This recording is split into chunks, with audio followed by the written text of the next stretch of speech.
अग्र पूजित होंगे, यह निर्णय लिया गया। जिस सभा में यह निर्णय लिया जा रहा था वहीं शिशुपाल नाम का भगवान का ही एक दूर का भाई बैठा हुआ था। ये शिशुपाल वही है जिसका रुक्मणी जी से विवाह होने वाला था, और रुक्मणी जी भगवान के साथ जाकर के भगवान की विवाहिता हो गई। शिशुपाल पहले से ही भगवान से जलता था। अच्छा, भगवान का रिश्तेदार हो गया तब तो, और अब ये मत बोलना अरे रिश्तेदार हो गया से मतलब यूं कि कुछ एक आदि को छोड़ दिया जाए तो रिश्तेदार भी ईर्ष्या तो करते हैं, ये तो पक्की बात। क्षेत्र वाले भी थोड़ा बहुत तो ईर्ष्यालु होते ही होते हैं, क्योंकि ये इसको अभी तो समझने वाली बात है। मैं बार बार बोल रहा हूँ कि हम भी समाज से आकर के यहाँ पर बैठे, हम भी रहे, लोगों के बीच पे रह रहे हैं और अभी भी रही रहे हैं, तो हमने भी देखे ही। तुलसीदास जी कहते हैं, तुलसी वहां न जाइए जन्मभूमि को धाम, गुण अवगुण चीनत नहीं लेत पुराना नाम। तुलसीदास जी ने सबसे पहले ये कह दिया कि भैया सुनो ध्यान से, आपका जन्म जिस जगह पर हुआ है, यद्यपि जन्मभूमि स्वर्ग से भी अच्छी होती है, परंतु जो लोग होते हैं वहां पर रिश्तेदारी नातेदारी कुछ एक को छोड़ दिया जाए तो उनका स्वभाव क्या रहता है, गुण अवगुण चीनत नहीं लेत पुराना नाम। आप अगर बहुत बड़े आदमी भी बन जाओगे, मान लीजिए आप प्रधानमंत्री भी बन गए, और जब आप अपनी कॉलोनी में आओगे जहां पर आपका जन्म हुआ, जहां पर आप रहते थे, तो यही बोलेंगे, अरे ये छोटू, अरे ये तो हमारे साथ घूमता था यार, यही बोलेंगे। आप कलेक्टर भी बन जाओगे तो भी यही बोलेंगे, अरे ये चिक्कू, अरे मत पूछे तू, तो ये तो सबसे पीछे बैठता था मेरे साथ स्कूल में, और वो तब सबसे पीछे बैठता था, अभी तो कलेक्टर है तेरे जिले का दादा। तो गुण अवगुण चीनत नहीं ले तो पुराना नाम। फिर अवगुण गुण नहीं पहचानते। आप जब बड़े बन जाते हो, आपके क्षेत्र में जाते हो, तो फिर ये नहीं सोचते कि अब ये क्या स्थिति में है, कहाँ पर है। वो वही पुरानी बात आपको बताएंगे, याद दिलाएंगे, जो तुम कमजोर थे या जहाँ तुम्हारी स्थिति दुर्लभ थी वो याद दिलाएंगे, और वो ये बताएंगे याद दिला करके तब तो ऐसा था ना, याद है कि नहीं याद। वो एक हमारे पिक्चर है गोविंदा की, वो उसमें वो बोलता भी है, अरे कचरा दो दो आने में गोबर उठाता था, एक है पिक्चर में डायलॉग भी, हमारे गांव में ही उठाता था। और वो उस समय पिक्चर वो उसी में है, वो बड़ा धनाढ्य व्यक्ति रहता है। अरे वो तब क्या करता था वो छोड़, अब क्या है वो बोल। तो तुलसीदास जी ने महाराज ने यही कहा कि देखो साहब, अपनी जन्मभूमि में जाओ या अपने क्षेत्र में जाओ तो इस बात का ध्यान रखना, आपके गुण अवगुणों को लोग नहीं चीनेंगे, वही पुराने नाम लेंगे और आपको हल्का फुल्का ही समझेंगे। रिश्ते नातेदारी तो यही समझेगी।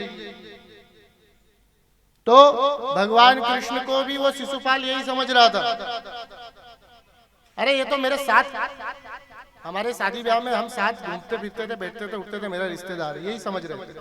उन्हें नहीं मालूम कि जगदीश्वर भगवान कृष्ण कितने सर्वशक्तिमान है। तो जिस सभा में भगवान की अग्र पूजा हो रही थी, उसी सभा में शिशुपाल भगवान से ईर्ष्यावश, भगवान से बैर रखने के कारण तत्काल खड़ा होता है और कहता है, इसकी अग्र पूजा, इस ग्वाले की अग्र पूजा। सारी सभा में सन्नाटा छा जाता है।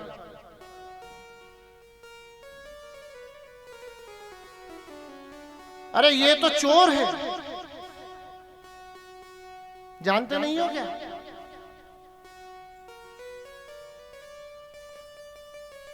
सारी सभा में सन्नाटा फैल गया। अरे ये मूर्ख बोल क्या रहा है।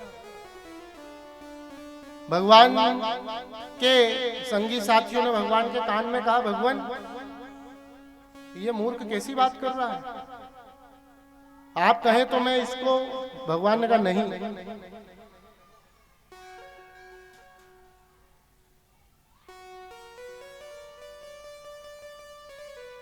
मेरी बुआ का लड़का है। जब ये जन्मा था ना तो विचित्र था। विचित्र मतलब एक सर पे हाथ, 3 हाथ, 2 आधी टांग, मतलब 2 टांग में 2.5 टांग। विचित्र था, एक टांग से आधी टांग और निकल गई। आकाशवाणी हुई जब वो शिशुपाल जन्म लिया था। भगवान ये कथा बता रहे, जब शिशुपाल जन्म लिया तो विचित्र था, मतलब आंख, एक अतिरिक्त आंख, अतिरिक्त हाथ, अतिरिक्त पैर। तब माता जी ने सोचा ये कैसा बच्चा हुआ। तब आकाशवाणी होती है, जिसकी गोद में जाएगा ये पुनः स्वस्थ हो जाएगा और बढ़िया व्यवस्थित अपने स्वरूप में आ जाएगा। अब बच्चे को जो भी लिफाफा देने आ रहे थे जन्म के समय, उन सबको माँ देखती जा रही थी कि किसकी गोद में जाते ये बच्चा अच्छा होता है। सबने लिया, सबने लिया। जब कृष्ण भगवान पहुंचे और कृष्ण भगवान ने शिशुपाल को गोद में लिया तो वो बिल्कुल स्वस्थ हो गया, बिल्कुल अच्छा हो गया। उसके अतिरिक्त अंग सब गायब हो गए, लुप्त हो गए। तत्काल माँ भगवान कृष्ण के चरणों में गिर गई और बोली, बेटा अपने भाई को मत मारना। तब भगवान बोले, बुआ अपने भाई को मैं क्यों मारूंगा? बोले, बेटा मत बनो।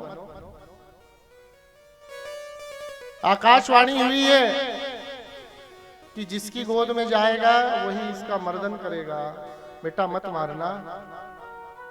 तो भगवान ने कहा, मैया माता जी अगर आपको ऐसा लगता है तो मैं इसके 100 अपराध क्षमा करूंगा। कितने?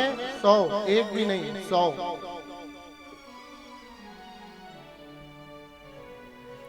100 अपराध क्षमा करूंगा मैया, माता जी, मेरे भाई शिशुपाल के। बस वही शिशुपाल, वही शिशुपाल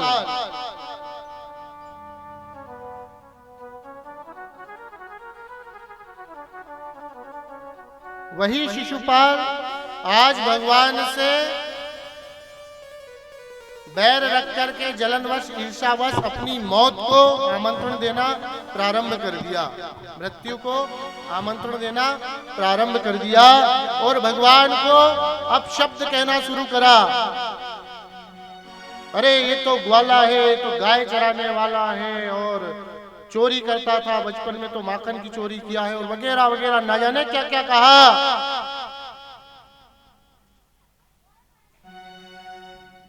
10 गलती, 20 गलती, 30 गलती, 40 गलती, 50 गलती, 60 गलती, 70 गलती, 80, 90, 99। भगवान ने कहा, बस शिशुपाल, तेरी मृत्यु नजदीक आ चुकी है। अगर एक और दुर्वचन बोला तो तेरा शीश तेरे धड़ से अलग हो जाएगा। और भगवान चक्र सुदर्शन धारण कर लिए और शिशुपाल ने कहा, अरे क्या मारेगा तू मेरे को, धूल। भगवान ने चक्र सुदर्शन छोड़ दिया।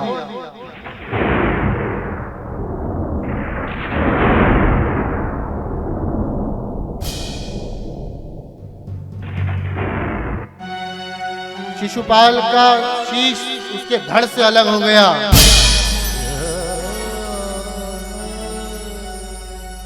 धड़ जमीन में एक कटे हुए मुर्गे की तरह फड़कने लग गया।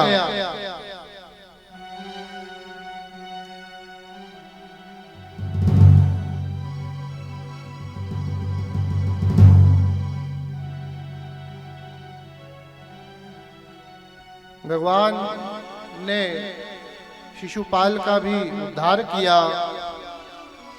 शिशुपाल भी अपने